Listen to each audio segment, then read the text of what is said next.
Modernās interneta tehnoloģijas dod iespējas apvienot mācības gan ar darbu, gan ar profesionālu sportošanu.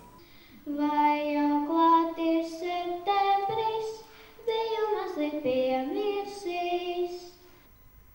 Mācību gads sācies arī tiem, kuri savas aizņemtības pastāvīgo braucienu vai dzīvošanas ārzemēs dēļ nevar apmeklēt parasto vai vakara skolu.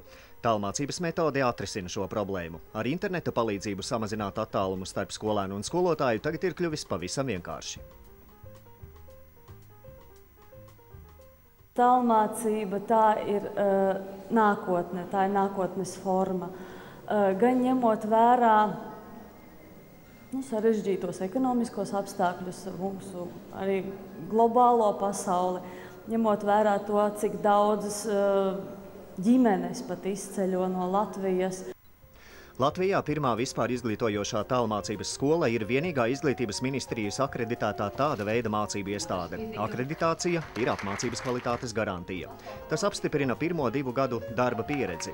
Valsts eksāmenu rezultāti šajā skolā ir pat augstāki nekā vidēji valstī. Tas izskaidrojams ar daudz apzinīgāku to cilvēku pieeju mācībām, kas ir motivēti karjeras izaugsmē un apzinās nepieciešamību iegūt izglītību. Ar katru gadu tādu studentu kļūst arvien vairāk. Mēs lepojamies ar mūsu absolventu panākumiem un ar to, ka mums ir 200 beidzēji, kas šobrīd ir iestājušies dažādās Latvijas augstskolās budžeta vietās un arī visā plašā pasaulē.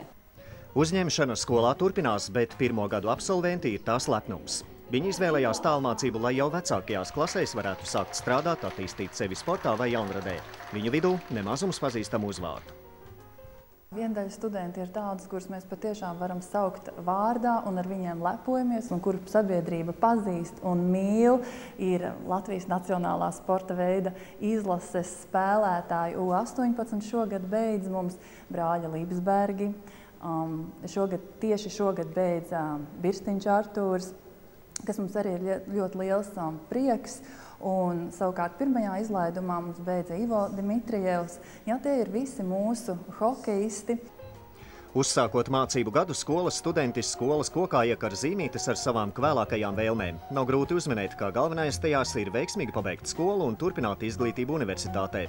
Pirms gada tagadējie Essekses universitātes studenti Anglijā un Latvijas Alberta koledžā arī sapņoja par to. Tagad, pateicoties skolai, viņu sapņi ir kļuvuši par realitāti. Viņi sūta sirsnīgus vēlējumus visiem tagadējiem un topošajiem Rīgas tālmācības skolas studentiem. Lai viņi sajūt šīs skolas burvību un lai viņi sasniedz savus lielākos sapņus. Šeit skolā ir tāda pasakaina atmosfēra un viss ir tik draudzīgi un tu jūties tiešām kā ģimenē, kā mājās. Un es novēlu, lai viņi arī var to izbaudīt.